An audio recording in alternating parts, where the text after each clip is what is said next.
Welcome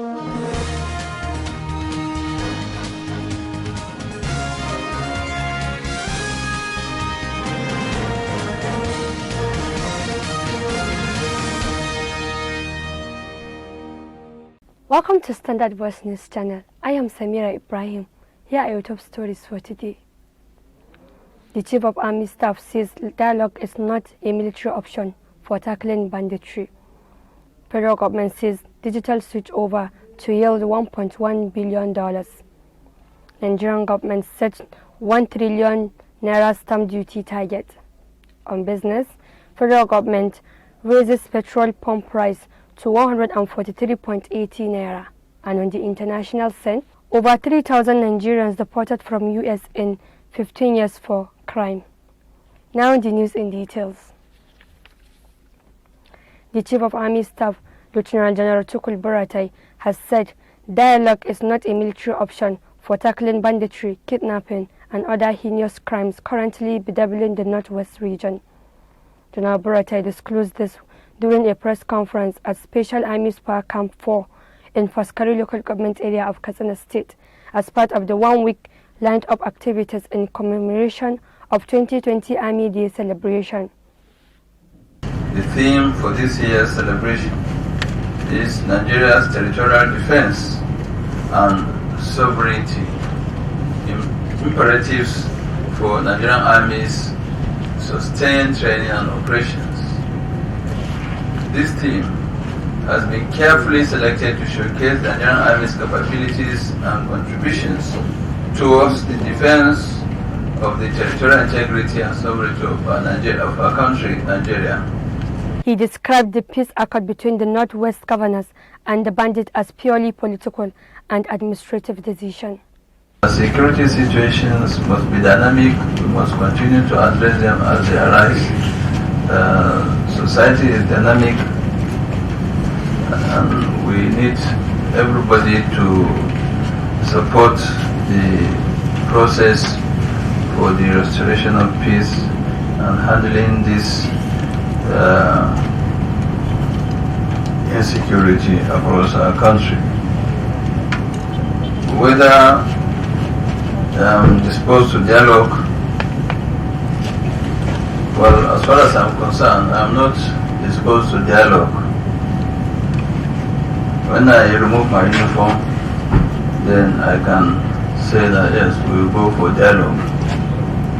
But for now, it's the military option. If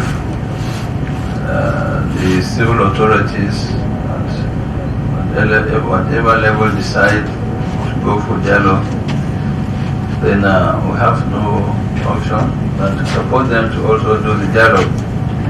But as far as the army is concerned, the Nigerian army is concerned, for now dialogue is not an option for us and it's not on our table. It's absolutely a political decision. General Buratai further explained that the mission of the Nigerian army at this trying time is to fight bandits, insurgents and other hoodlums found launching deadly attacks on innocent citizens. Our correspondent Ahiru Samaila Mufara, who attended the 2020 Army Day celebration press conference in Faskari, Katsina State, reports that the Nigerian Army will also distribute palliatives to vulnerable Nigerians across the 36 states of the Federation and the Federal Capital Territory, FCT, to cushion the effect of COVID-19 pandemic. This press briefing signals the commencement of the Nigerian Army Day celebration for the year 2020. It will be followed subsequently by my media engagement with editors of selected media establishments across the country. There will also be the airing of Operation Last Dance, which is a film on the activities of the Nigerian Army. Additionally, as part of Nigerian Army's corporate social responsibilities, there will be commissioning of special intervention projects executed in various communities throughout the 6 political zones of the country. This is done with the view to improving on the existing cordial civil-military relations. In line with the federal government's efforts at cushioning the effects of the COVID-19 pandemic, the Nigerian Army will be distributing palliatives to vulnerable Nigerians in the 36 states and the Federal Capital Territory concurrently across all formations and units in the country. Other activities lined up for the Army Day celebration include commissioning of special intervention project executed by the Nigerian Army in the 6 geopolitical zones of the country. Other activities lined up for the celebration include the commissioning of the completed projects within 8 division area of responsibility. This is where we are. This year's activities will also feature the Chief of Army Staff's commendation of a parade. Therefore, the Nigerian Army Day will transmit to real-time operation codenamed Exercise Sahel Sanity, which is aimed at curbing banditry and other criminal activities in the Northwest. The Chief of Army Staff also commended the media for its role in the fight against insecurity and insurgency in the country. We also acknowledge and appreciate the vital role of the media as formidable partners in promoting peace and national development. We will continue to partner with you in this regard. I urge you to give the Nigerian Army Day celebration 2020 the widest coverage and publicity it deserves. A federal high court sitting in Abuja has summoned one Ibrahim Bello Gusau of Government House Gusau and Sani Abdullahi Shinkafi and the Zamfara State Government for publishing on social media pages a libelous and defamatory statement against one Sani Jiga.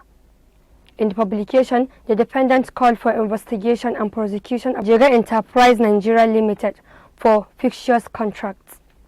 The defendant also accused the plaintiff of diversion of public funds and money laundering to the tune of 800 million naira for supply of NPK and urea fertilizers for 2018 wet season to Zamfara State Government. The state publication categorically mentioned the plaintiff's name as the owner when it's clear and evident from the record of the company at the Corporate Affairs Commission that the plaintiff does not own the company. The publication also stated that the plaintiff is the promoter of the company and signed and collect as well as siphon money from coffers of the Zamfara State Government, which is the third defendant. The plaintiff claimed that he is an international businessman of repute and also non-politician within Northwest political zone of Nigeria, pointing out that the said publication had damaged his reputation.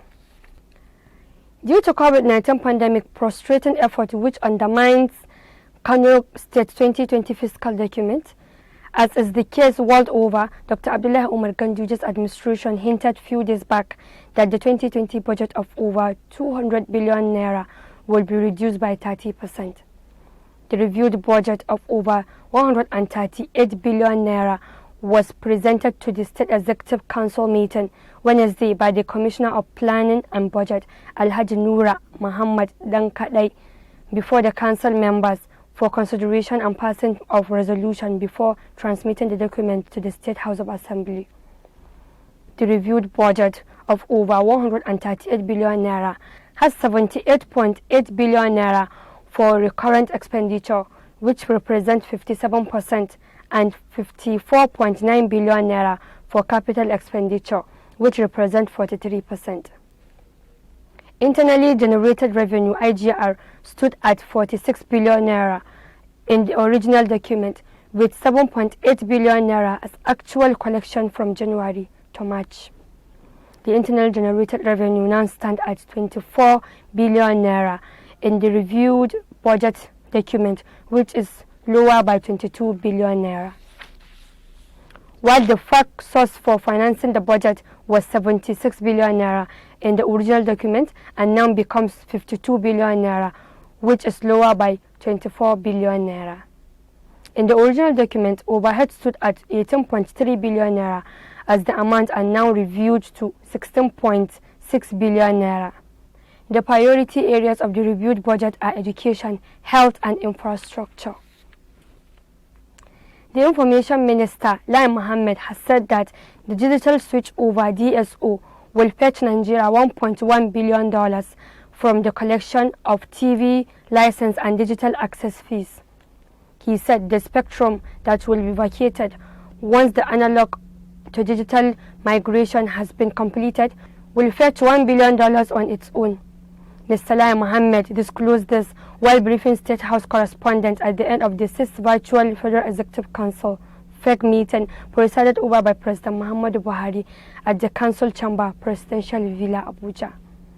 He said he had just presented the ministerial performance report of the Federal Ministry of Information and Culture covering the period August 2019 to June 2020 to the Federal Executive Council FEC. The number one job creator under the Ministry of Information and Culture is the digital switch over DSO in broadcasting, which is set to create 1 million jobs in the next 3 years through the manufacturing of set-top boxes, decoders and TV sets, TV and film production, as well as TV and online advertising and data, among others. The Anti-Graft Agency (ICPC) on Wednesday rearranged the suspended Director General of the National Broadcasting Commission (NBC), Modibo Kawu, on a 5-count charge bordering on fraud and abuse of office. Mr. Kawu was rearranged alongside 2 other defendants, Dipo Onifade and Pinnacle Communications Limited, due to an amendment to the earlier 12-count charge preferred against them. The prosecution lawyer, Henry Omori, told the court that the amendment was sequel to the court's directive to remove one of the defendants' name, Loki Omoluwa, who was dead. When the charge was read to the 2 defendants, they pleaded not guilty, just as not guilty plea was entered for Pinnacle Communications.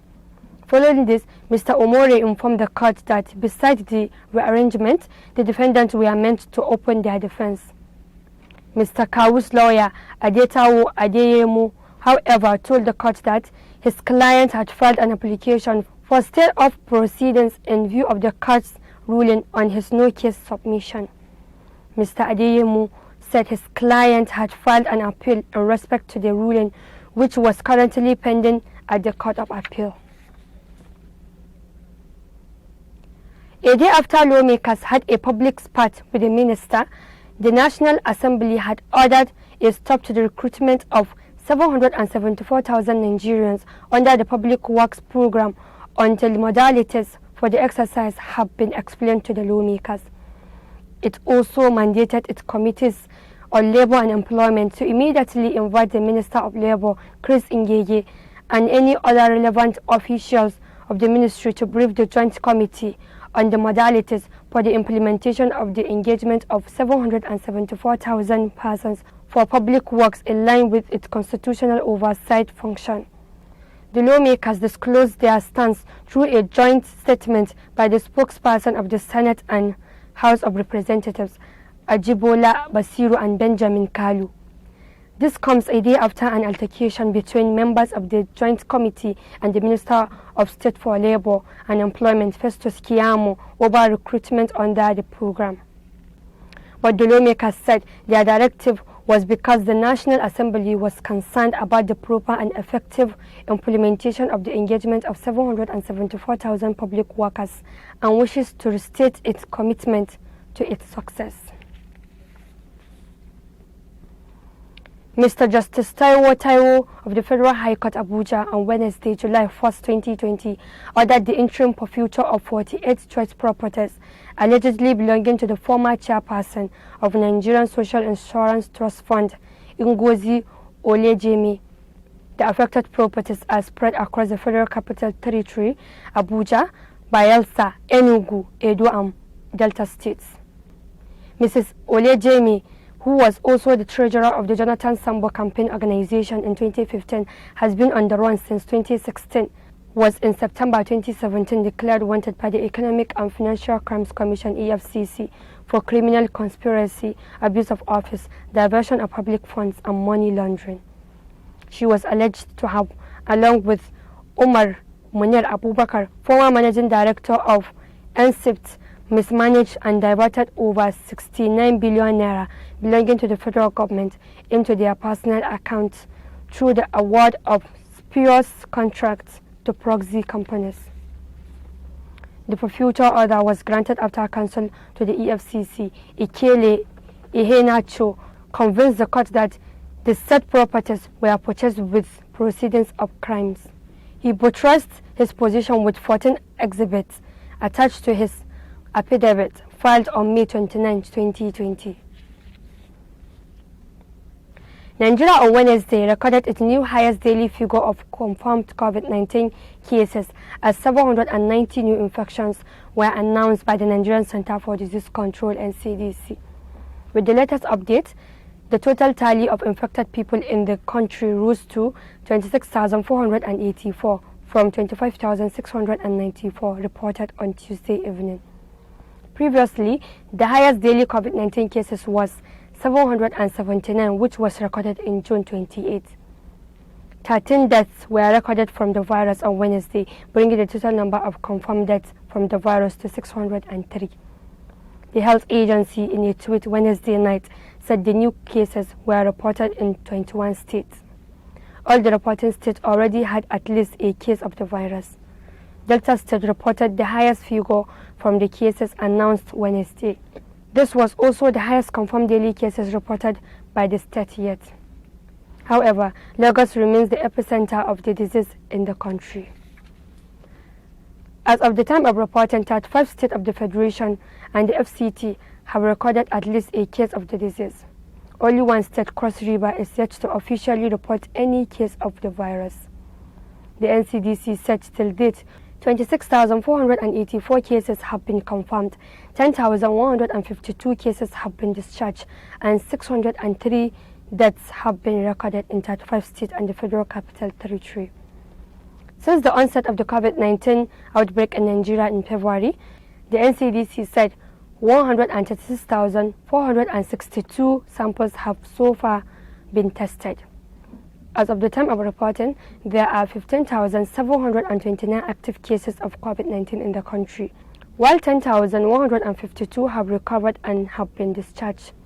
A breakdown of the 26,484 confirmed cases shows that Lagos State has so far reported 10,630 cases, followed by FCT with 1,935, Oyo 1,391, Kano 1,257, Edo 1,165, Delta 1,131, Rivers 1,088, Ogun 869, Kaduna 805, Katsina 578, Gombe 507, Bauchi 505, Borno 493, Ebonyi 483, Plateau 382, Imo 352, Enugu 327, Ondo 325, Abia 320, Jigawa 318, Kwara 325, Bayelsa 324, Nasarawa 213, Sokoto 151, Osun 127, Niger 116, Akwa Ibom 86, Adamawa 84, Kebbi 81, Zamfara 76, Anambra 73, Benue 65, Yobe 61, Ekiti 43, Taraba 19, and Kogi 4. With the daily increased cases and deaths, NCDC has said people over 50 years and those with pre-existing medical conditions like diabetes are at the high risk of complications due to COVID-19. An anti-corruption group said the Office of the Accountant General of the Federation may have bent financial rules by making a total payment of 173 billion naira into various government accounts without details of what the funds were meant for. The Office of the Accountant General of the Federation has been asked to explain to Nigerians how and why such a huge sum was paid into different ministries and parastatals without proper schedule on what the funds were meant for, unless the Office of the Accountant General of the Federation complies with the prospect of the legal prosecution by header may be imminent. In a letter filed in line with the Freedom of Information (FOI) Act 2011, the Human and Environmental Development Agenda HEDA Resource Center in partnership with a data advocacy organization, Data Pipes, asked the Office of the Accountant General of the Federation to within 7 days furnish the organizations with full information and disclose on what the funds lodged between January and April 2020 were meant for. The Accountant General of the Federation is the administrative head of the Treasury, usually appointed by the President for a period of 4 years in line with the Nigerian Constitution. The Nigerian government is targeting about 1 trillion naira annually from stamp duty, as it predicts collection to soon become second only to oil revenue. The Secretary to the Government of the Federation, Svtv, disclosed this on Tuesday at the official inauguration of the Interministerial Committee on Audit and Recovery of Bank Year Stamp Duties and the launch of the Federal Inland Revenue Services at the HESF stamp in Abuja. Mr. Mustafa, who represents President Muhammadu Buhari at the event, also said plans are in place to recover a backlog of unremitted stamp duty tax in the last 6 years. In the face of dwindling oil revenue and the global shift away from oil-dependent technological products, it is even more compelling now to begin to think out of the box in order to safeguard the future of our country. He said this administration has resolved to widen the revenue base by activating stamp duties revenue collection, which has been neglected for more than 20 years. The Federal Ministry of Aviation has announced the resumption of domestic flight operation in the country. A statement from the ministry explained that Abuja and Lagos airports will reopen on July 8, 2020, while Kano, Port Harcourt, Owerri, and Maiduguri will reopen on July 11, 2020. Other airports will reopen July 15, 2020, and this applies only to domestic flights. President Muhammadu Buhari says the recent developed economic sustainability plan aimed at stimulating the economy amid the COVID-19 pandemic will extend protection to very poor Nigerians and other vulnerable groups through pro-poor spending. The president spoke in a recorded video message to a virtual high-level UN meeting on trends, options and strategies in poverty eradication across the world. The event took place at UN headquarters in New York Tuesday and also served as the official inauguration of the Alliance for Poverty Reduction, an initiative of the President of the General Assembly, Professor Tijjani Mohammed Bande. Warning that COVID-19 pandemic risks reversing decades of progress achieved in the effort to eradicate poverty globally, President Buhari appraised the UN meeting on steps to revive the nation's economy in the wake of pandemic. The president said it is his conviction that devoting the efforts towards human capital development, efficient management of the resources, greater financial inclusion and transportation of the agricultural sector to ensure food security are crucial to poverty eradication. On business,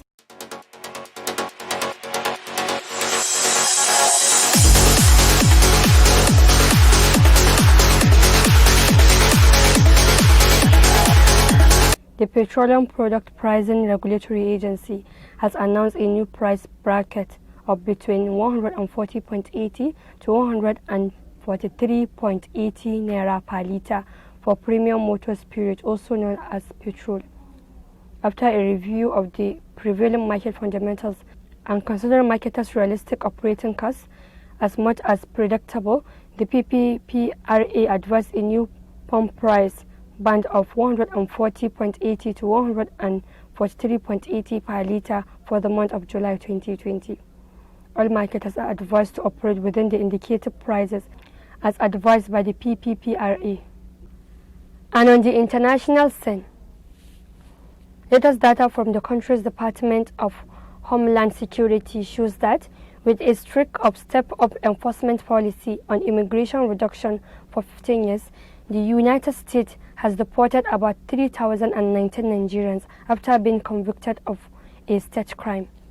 The data by U.S. Homeland Security's subunit, the Immigration and Custom Enforcement ICE, published on Track, a global tracking website, shows that between 2003 and 2013, Out of 5,892 Nigerian nationals deported, 319, making 51%, have a record of criminal convictions, while the remaining 2,783 have no record of criminal charges. In the large scope, Nigerians, being the largest African population in the U.S., make up 15% of 20,178 African immigrants that have been deported. In a diplomatic semantic, the immigration deportation is referred to as removal. Common grounds for deportation of a U.S. non-citizen include criminal convictions, unlawful entry and fraud, but with the tightening of the U.S. immigration laws over time, a foreign national with a record of a criminal charge is often the most prioritized specimen for deportation. That has been the news from Standard Voice Television. To end the news, a quick look at the major headlines. The Chief of Army Staff says dialogue is not a military option for tackling banditry. Federal government says digital switch over to yield $1.1 billion. Nigerian government sets 1 trillion naira stamp duty target. On business, federal government raises petrol pump price to 143.80 naira. And on the international scene, over 3,000 Nigerians deported from US in 15 years for crime. That's the news. On behalf of the production crew, Head of News and Current Affairs Department, Ibrahim Garbatuna, I am Samira Ibrahim, wishing you a pleasant day. Keep watching Standard Voice Television News. Goodbye.